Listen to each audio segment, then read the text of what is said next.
very good evening to all our viewers. Welcome to Thursday's edition of the Evening Review. My name is Taiwende Bala, your host. Let's look at some of the headlines in Friday's Namibian Sun.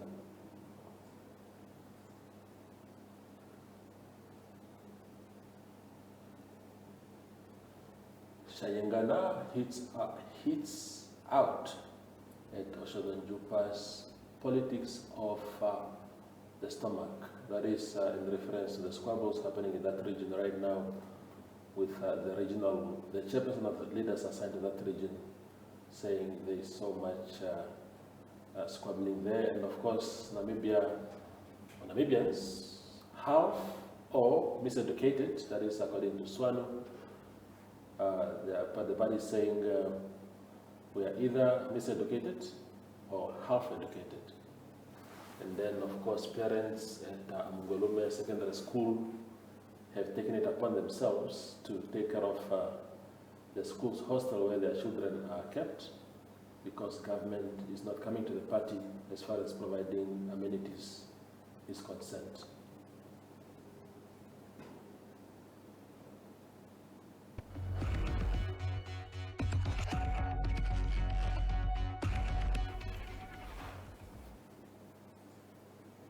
Tonight on the show, we have Dr. Uazuva Kaumbi, who is a spokesperson of Chief Vipuira Kapuuo, who is, of course, who made headlines. The chief made headlines this week regarding the chieftainship of Ovaherero Traditional Authority, which, according to some sources, is now in the hands of Professor Kashiwa, who was endorsed or sort of even coronated last weekend. Dr. Kaumbi is here to talk to us about what Chief Kapuuo is saying. Thank you very much, Doctor, for making time. The first thing is about really the legitimacy of, let's start with the legitimacy of the claims to the throne of Ovaherero Kapuuo. What makes him think that he is the legitimate authority to take over from Ovaherero Koro? Yes, thank you very much, Toivo, and thanks for inviting me. Sure. Look, Ovaherero Kapuuo does not make any claims of legitimacy of taking the place of the late Paramount Chief, Advocate Rukoro. Yeah. What happens is that Ovaherero Kapuuo is the chairperson of the Chiefs Council. Yeah. And in terms of the customary law, the chairperson of the Chiefs Council is number 2, really, in the rankings of the authority. Yeah. So what happens is that when the Paramount Chief passes away, then the chairperson of the Chiefs Council becomes the caretaker chief, until a new Paramount Chief, substantive Paramount Chief, is actually designated through the procedural channels. Mm-hmm. Yeah, and so that's essentially what he's saying, and that is not it's not the only traditional authority that's saying that. There are other traditional authorities, across the country that actually do that. So all he's saying is that, look, I'm the person, by virtue of being the chairperson of the Chiefs Council, who should then be the caretaker until we have a new Paramount Chief. Mm-hmm. And he made that clear, and he's not the only one. This thing has come since 1863. The most senior person has always been the number 2. Mm-hmm. So it doesn't mean that he's got ambition to succeed, the late Paramount Chief, or he has got any ambition to become the Paramount Chief at all. Mm-hmm. In fact, he has made it clear that at his age now, all he wants to do is just to steady the ship, to ensure, as a custodian, to ensure that the correct procedures are followed, and then whoever comes in as the new Paramount Chief has gone through the correct channels and becomes therefore the legitimate Paramount Chief. Yeah. Yes, yeah. Give me, Doctor, the sense of the template that currently exists within the Ovaherero Traditional Authority. When Ombara Rirwako passed away many years ago, how was it done in comparison to what happened now in this case? Yeah, the same thing. What happens is that, for instance, we can even go a generation further if you want with Ovaherero Kapuuo. Coincidentally, a kind of an uncle in English, but Chirero, they're actually brothers because their fathers are brothers. The Clemens Kapuuo and Ovaherero Vipuira Kapuuo, now their fathers are brothers. So Chirero, they're actually brothers. So it's just coincidental now. Yeah. When he passed, he was assassinated in 1978. The chairperson the then chairperson of the Chiefs Council, it was Ovaherero Hoveka, Gerson Hoveka. he took over. He was then the caretaker chief as well. He was the acting paramount chief. And then he convened then the Chiefs Council meeting and ultimately the Senate meeting. Because at the Senate meeting, where all of these things happen, where the nominations happen, the contestations happen, and the person who emerges as the victor or as a winner then becomes the sort of chief paramount chief designate, and then is ultimately coronated at the festival. Yeah, so that's what happened. And then also in that was in 1978 already. You were probably not born by then. And then came I think 14? No, I think 12. When Riwako died also. The Mbara Tumbe Chombe was the chairperson of the Chiefs Council, so he also acted as a caretaker paramount chief. And with him, it was even a special arrangement because while Chief Riwako, Paramount Chief Riwako was alive, remember when he went to Parliament, the Act does not allow him to have a political office. So he actually then abandoned or ceded his seat of position as the Paramount Chief to Tumbe Chombe. So he acted even while Paramount Chief Riwako was alive. And so when he then passed, he then took over as the acting paramount chief. But unfortunately, Tumbe Chombe also did not last long. I think he lasted a few months and then he passed on. At that time, Kapuuo, who's now, Vipuira Kapuuo now, was the deputy chairperson of the Chiefs Council. So then he was promoted and then he automatically also became then the acting paramount chief. And he's the person then who convened all those meetings, including the Senate meeting in Ehungiro, in Ochinene, in the Omaheke region, where Paramount Chief Advocate Vipuira was then also designated here.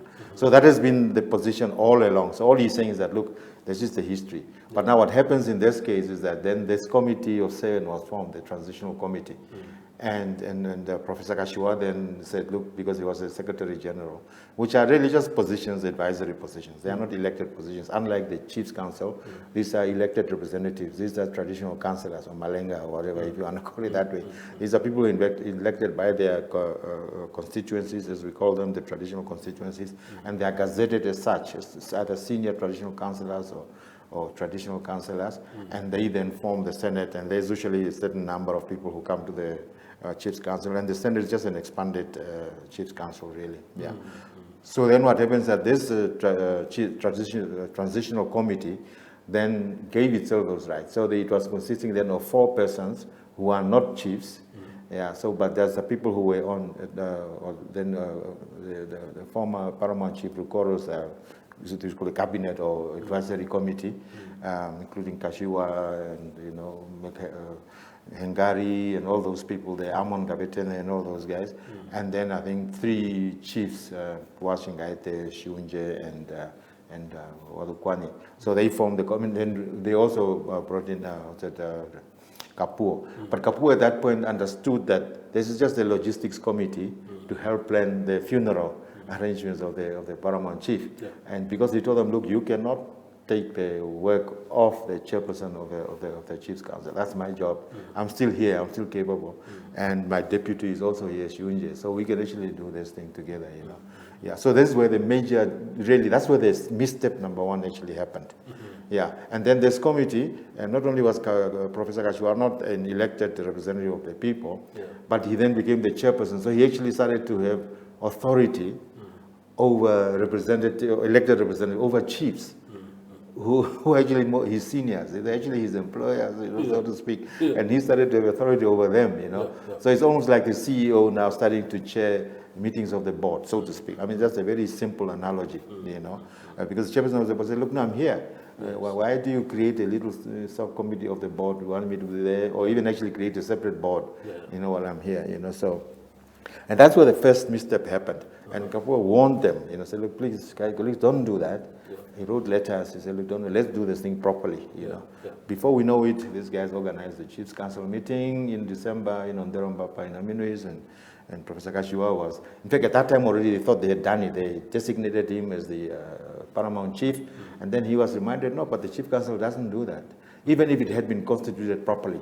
It still does not have the mandate to designate a chief. At best, it can maybe discuss the whole thing of succession and put in motion now the Senate meeting, which ultimately is the one that appoints or designates the paramount chief. And then when they heard that this thing is not going to work, then they went ahead again to then also convene the Senate meeting, which happened, I think, last week. That's where he was, quote unquote, designated now as the paramount chief, and this is where we are. And so just before that, then Kapuuo again reminded them and said, comrades, please, we've been warning you not to go ahead. So the only other option was then to go to court, and that is where he lodged then the review application in the High Court of Namibia to set aside everything essentially from the transitional committee, even though it was dissolved, it's now defunct, but it had legally consequent decisions. So all those decisions then that in fact, starting with the establishment of the transitional committee, have to be set aside. So essentially, we're trying to turn back the clock to 18th of June, 2021, when Paramount Chief Rukoro died, and then said, guys, let's start from there and let's do it properly now, and then make sure that the person that we get is essentially follow the correct procedures. Sorry, I took a bit long, but, No, but I just wanted to get the context right. It was very important that you did that. Where does the are the legal tools that the chief is relying on in his application to say, because of those legal provisions, I have a genuine case that the matter then be overturned, or is just shooting in the dark? No. I mean, look, there's precedent, and that's of course because the case is before court now. We cannot go into the details, but I mean, it's on e-justice. It's available, and we've circulated also some of the documents, so you can actually read some of his arguments. How he set out his case, and then also the affidavits from people about customary law. See, the good thing with Namibia is that customary law and common law are actually on the same pedestal in terms of law. And in fact, if you read the Traditional Authorities Act, which is incidentally I also have here, is that almost everything, transition or succession and all of those things, they actually should be done in terms of customary law. So you need to show what the customary law is, by relying on, traditional experts and so forth to say, look, no, but this is how we've done. Like now I've set out for you what happened from, say, 1978. Already the whole lifespan, even before Toivo was born, we already have been doing that, and with Kutako. So in the court papers, that's how we set it out. So in terms of that, then, he stands, of course, we believe he stands on firm ground. But that's why it's a court case. So the other colleagues can also, of course, come and counter that. They say, look, no, but we have another version of the customary law. In this 19 or 18 Futek, this thing was also done like this. Look, it's for them to come and prove us wrong. And then from them, of course, it's up to the judge to decide who's got the better version of the truth. The Ovaherero community is now deeply divided because of this issue. I've met a lot of people that are rallying behind Chief Kapuuo's cause, and those that are rallying behind Professor Kashiwa. Does that then paint just a picture of how critical this position is to the community, and even how more important it is to have a proper succession sort of process? You've hit the nail on the head, that's exactly it. And you must understand, especially for minority groupings, if you want to call it that way, small traditional communities, they feel sometimes overwhelmed, when you have a large majority group, that's very, very dominant. So then they also sort of take recourse into the sort of traditional communities.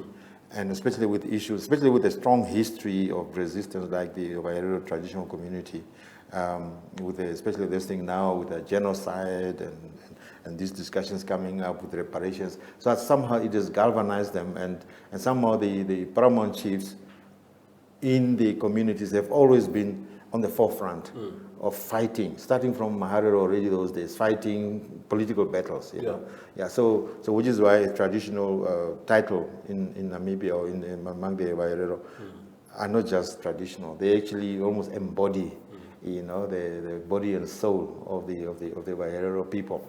And that's why it's very, very crucial, especially also now in modern times, You find that a lot of young people, even when you go on Facebook and other social media platforms, people who are also starting to take a keen interest, in these matters. Because now you're not only finding people thought it's just for old people, old chiefs, but young people are also now starting to show interest and see what exactly is happening in our communities. And that is why, as you rightfully pointed out, that is why it's important that we do this thing right. And I think it's also good for Professor Kashiwa to accept that if he really wants to claim the legitimacy and then have really proper support, he needs to subject himself to that process. Nobody says he's not the right candidate. In fact, no one has said he's not even qualified to be a paramount chief. All people are saying that, no, but subject yourself to even competition, because a few other people also have thrown their names, around. So let's have an open contest. Let's have a process where we can even modernize it, have debates of these potential candidates. There are all sorts of things that we can do.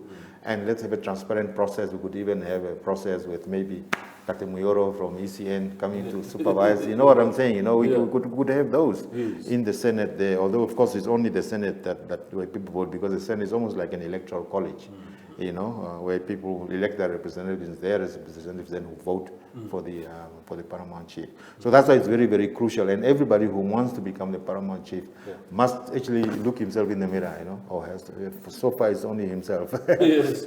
And say, look, do I really, meet the high standards? Because now people have high standards. People like Advocate Rukoro did set the standard high. He was a highly qualified person as an advocate, and he had gone through, the corporate, corporate ladder as a CEO of a bank and so on and so on. So he really set the bar very high. So every person who now aspires must at least meet the bar or even higher, So yes. So I think it's a very good question there that you're asking. Yeah, indeed. We go for a quick break and then return with Uazuva.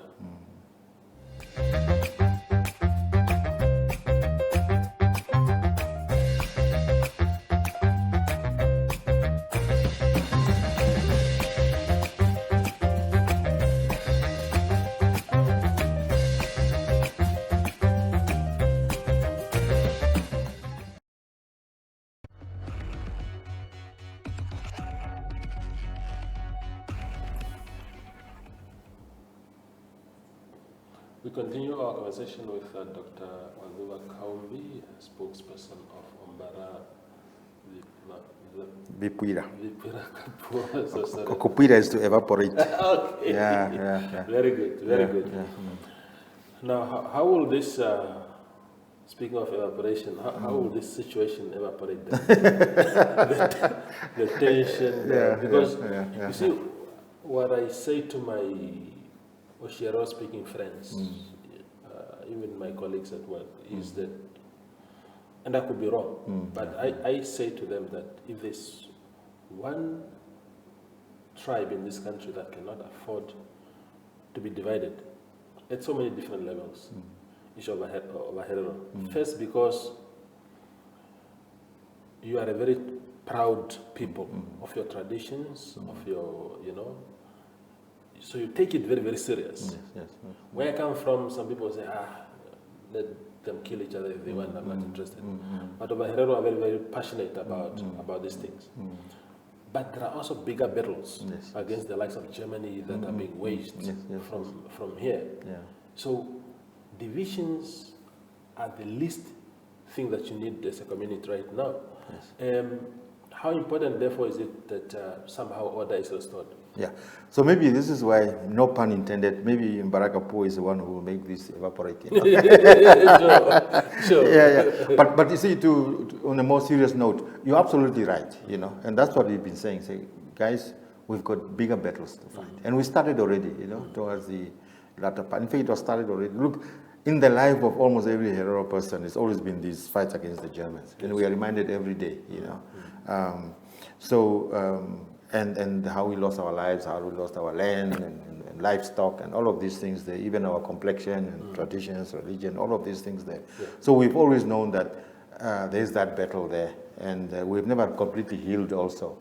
So And somehow Paramount Chief Riwako and Paramount Chief Rukoro, they brought that even more into the foreground, you know, with their stance, you know, and then the motion that went into Parliament, you know, for reparation, the 2006 motion in Parliament, and all of those things there. And that is why it is very crucial. And that is why we are telling everybody, and that's why Vipuira Kapuuo is also saying, the court case is hopefully a catalyst, you know, to make everybody realize that, look, why are we going this route, you know? There are better ways. And there are people who have tried. Even I personally, you know, have spoken to a few, you know, neutral people in the community that we thought, you know, would actually have a very good standing within the community and would bring, you know, the parties together. And that hope is not lost yet. In fact, I'm already seeing some people already, even from the other side, if you want to call it that way, that committee actually called me today. They want to have a cup of tea with me, you know. Some people already want to probably have a process going and so on. So I think there's a reaching across the aisle, so to speak. Yeah, so people are realizing that, look, this is really an exercise in futility. There's no need. It's just a procedural issue, really, that we're fighting over. It's not like, you know, somebody has come and raided somebody's home or anything, you know. It's not a major, or come to kill your wife, or it's not a major crime that has been committed, you know. So it's a that's why I call it more like a sibling misunderstanding. And the good thing is also that Vipuira Kapuuo is not a contestant. So he's not. There are no factions of Kapuuo versus Professor Kashiwa, you know, because he's not a contestant. All he says, look, guys, I'm just here as a custodian. I want to steady the ship, get the train back on track, you know.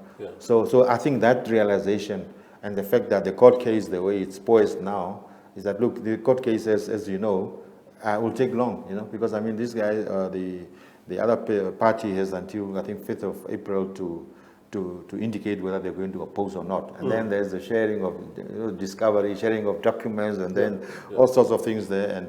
And then they have a case management, and then, you know, they agree on a date, and you know how the backlog, you know, with the High Court. So maybe only by the end of the year this case might be heard. And then whatever the outcome is, the aggrieved party may appeal. So just like the Sambiu now, 7 years later, this thing has not been resolved. So I think it's somewhere down the line, people will come to realize that, look, this thing is futile. So let's just talk, talk it over, kiss and make up, or whatever the case might be. Let's come up with some kind of compromise. And that's maybe why the other side pushed so hard, so that they just increase their bargaining chip. You know, but it doesn't work that way, you know. So, because the good thing is that, at least from Vipuira Kapuuo's side, is that he's being recognized also by government as the caretaker. You see, that's the position when you go to the Directorate of Traditional Affairs. They say, look, no, in all the traditional affairs, the way they operate is that the chairperson is the caretaker chief, you know. And then also the other side of Professor Kashiwa, his disadvantage is that now he must write a letter, or his people must write a letter to the minister to be recognized in terms of the Traditional Authorities Act. You know, he cannot just be operating in a vacuum, because the Traditional Authority, or Ovaherero Traditional Authority, is a recognized and gazetted authority. So he cannot just operate in a vacuum, so that he can have access to the resources and things like that, and so on and so on. But while this thing is still up there, he'll be in limbo. You know, but so, that is exactly, Doctor, why I'm asking, because there are far-reaching decisions that Professor Kashiwa can make now under the belief that he is the rightful chief of Ovaherero right now, while this process is ongoing. And you spoke correctly in saying that, you know, as we know with our courts, it will take a long time. So my fear is then to say, well, not my fear, but I'm sure for a lot of people it will be to say some far-reaching decisions that can be taken in this capacity of Professor Kashiwa that may be proven to be illegal if he was proven eventually to be an illegal chief. So is that therefore why it is so important that even these invites that you are getting from this side, is it your hope therefore that maybe the conversations will be a bit reconciliatory. Yeah. Not only that, but maybe just to allay your fears and allay also other people's fears, is that there's no decision that Professor Kapuuo can take because he's not a recognized chief. He can take decisions among his maybe a group of supporters, maybe regarding decisions and funds that they have. But when it comes to funds, for instance, allocated by government, he cannot do that because he's not a recognized chief. Uazuva Kaumbi, like I'm saying, he's the person who is in the books of the government as the chairperson of the council of the chief's council. So he's the one who the government will be dealing with. You know, he's the one who can take decisions, of course, with his colleagues in the chief's council and so forth. So that's why I'm saying Professor Kapuuo is in a bit of a doldrums at the moment because there's nothing he can do. He can, of course, create maybe a separate parallel process, but with his own funds and call himself. Because look, you can call yourselves anything. You can call yourself Paramount Chief, have 10 guys and sit, come to Fat Boys Pub and, you know what I'm saying, and say, look, no, I'm the Paramount Chief and, this is what we're going to do. And I think we need to allay that fear that there's nothing. And that is not the process that has already started, even with the ministry, to say, look, no, if these are the assets, for instance, of the authority, these assets now must be under the custodianship of this person here. So that person cannot come now and, for instance, take decision on behalf of the OTA. He cannot do that until he's recognized. And that's why I'm saying he's the only one who must first wait to be recognized. Professor Uazuva Kapuuo doesn't need to be recognized. He's already there as a custodian, as a caretaker. So he already must just implement the decisions. He must steady the ship. He must keep the OTA running. He will not be affected in any way whatsoever. The only thing is that it is just to ensure that for whatever reason that his process or this process that has happened there, that the decisions that they took must just be set aside, so that in case there are some decisions that they are taking or whatever, then they will not be having those harmful effects, as you are saying there, just to ensure that the process is done properly. But for him as a person, really, he'll be in limbo because there's nothing he can do. Which brings me to the last question then, Doctor. If, hypothetically, the Germans, for example, were to change their attitude towards this genocide thing and say, look, we are now ready to sit with your representatives because there's been this call to say, we want to be the face of this process as Ovaherero people, led, of course, by our leaders. So if the Germans were to come hypothetically and say, look, we want to engage you now, who will lead the people? Who is the legitimate authority to lead this negotiation? Precisely. See, which is why I'm saying that normally what happens is that people look at the recognized traditional authorities. And the OTA in this case has a legitimate leader. That's why I'm saying there's no leadership vacuum in the Ovaherero Traditional Authority. The leadership is there. The Chiefs Council, who are elected representatives, they are there. Together with Uazuva Kapuuo, they take the decisions. So should, for instance, the Germans come and say, look, no, we want to talk, we want to ensure, or the government, for instance, they decide now, they will change the formula to accommodate the way the Ovaherero have always wanted, and the numbers, for instance, that they want to talk for themselves.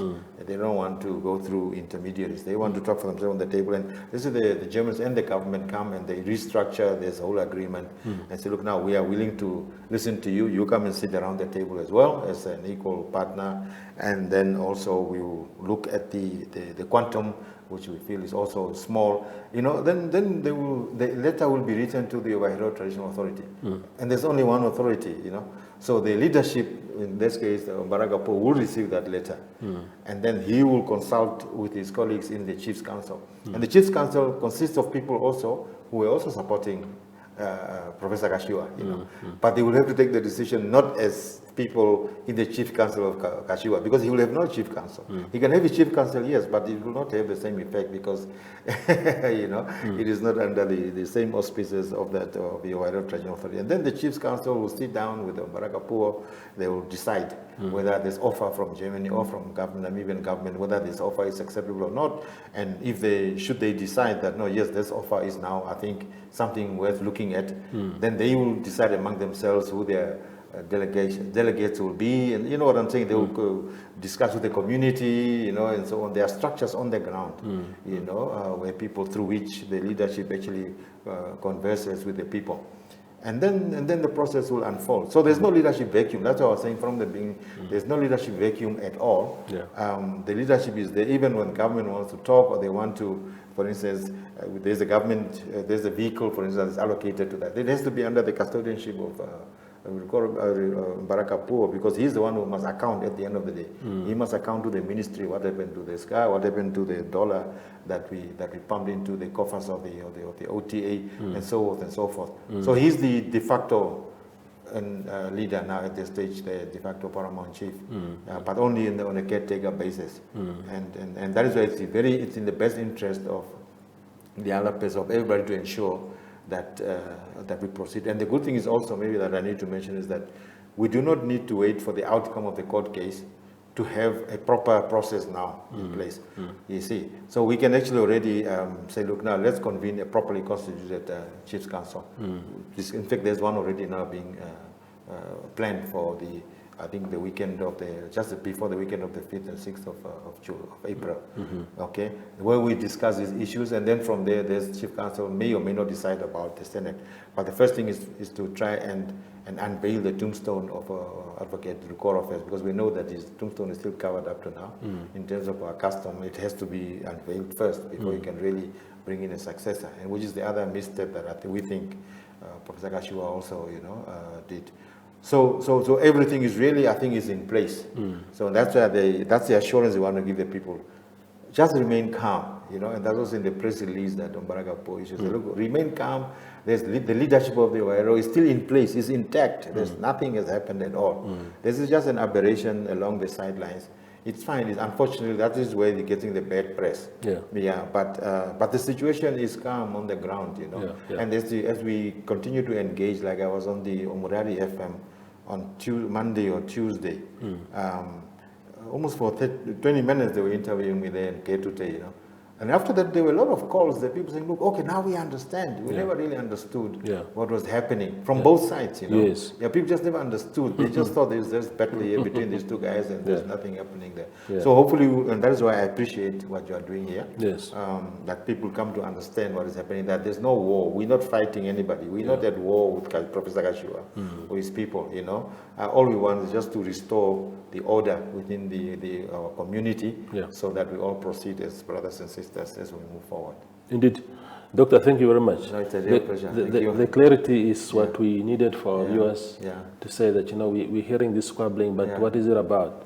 So we create this platform to give a bit of context to what is going on, and I think you've done justice to that. Thank you very much. Thank you very much. All the best. And good luck with Manchester United. With Maguire. With Maguire. So thank you very much for our viewers tonight. That was Dr. Uazuva Kaumbi.